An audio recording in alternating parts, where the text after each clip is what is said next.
Assalamualaikum warahmatullahi wabarakatuh. Kembali lagi di channel SPM19.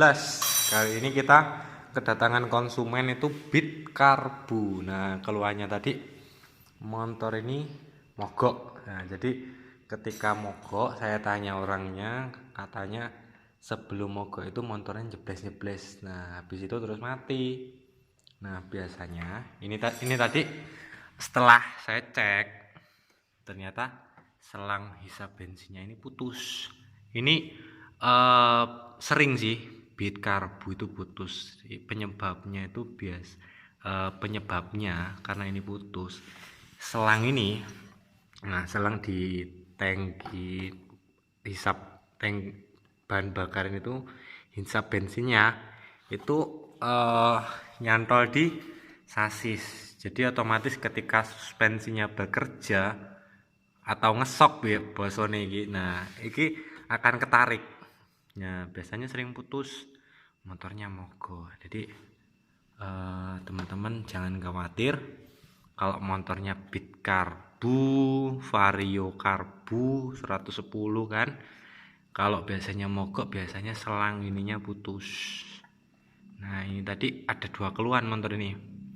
Satu mogok, yang kedua ini tadi selang di angin gardan ini udah sobek, jadi air bisa masuk ke oli gardan.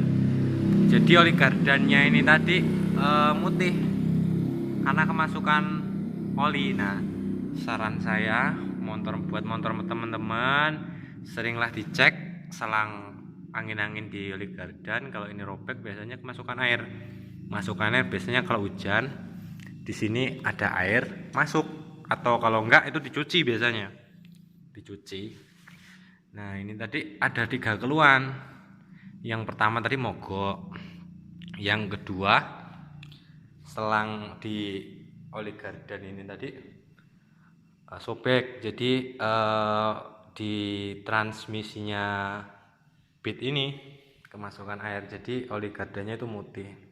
Yang ketiga, ini tadi motor ini starternya nggak bisa. Jadi katanya suruh ngecek apanya. Jadi setelah saya cek ini tadi, nah kita starter. Nah, kita coba desain. Nah, ini redup kan. Nah, ini kalau kita rem, nah ini lampu belakangnya fungsi. Ini lampunya redup, biasanya tegangannya menurun atau akinya sudah bermasalah, waktunya ganti.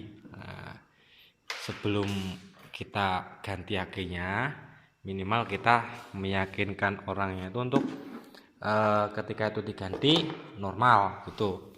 Jadi sebelum kita ngomong normal, ya kita cek dulu. Biasanya kalau nggak dicek, setelah diganti aki selama 1 minggu kok ngedrop lagi mas. Nah gitu. Jadi kita nyaranin ke orangnya itu kita untuk ganti, tapi kita harus ngecek dulu pengisian di motor ini normal apa enggak. Motor ini nyala ya, kita copot plus akinya dulu. Kita copot plus akinya, habis itu kita ambil test pen.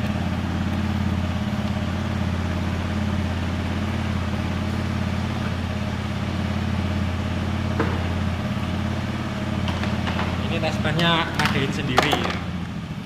Yang capit ini kita ke terminal negatif, yang ininya kita ke positif. Jadi ketika ini nyala berarti kiprok atau regulator rectifiernya itu berfungsi normal. Jadi pengisi akinya itu dicas sama motor atau kiproknya normal.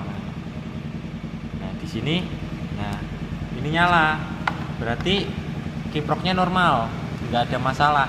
Jadi ketika di aki itu langsung normal, pengisiannya ada, berarti akinya yang masalah akinya.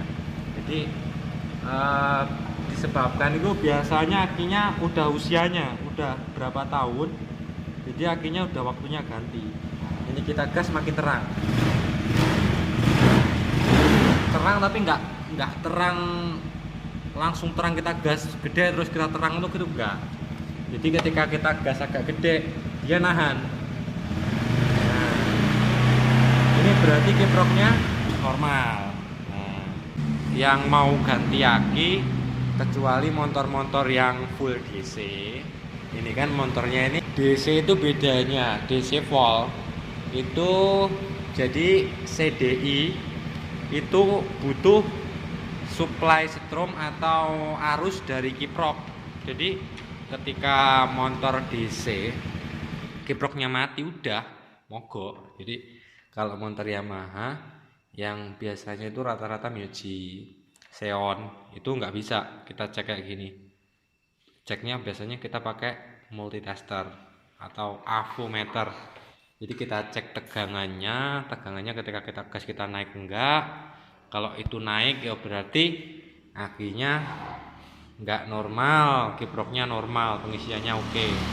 Oke, teman-teman jangan lupa like, komen, dan subscribe-nya di channel SBM 19. Apabila konten ini membantu ya kritik dan sarannya saya butuhkan. Sekian dari SBM 19. Assalamualaikum warahmatullahi wabarakatuh.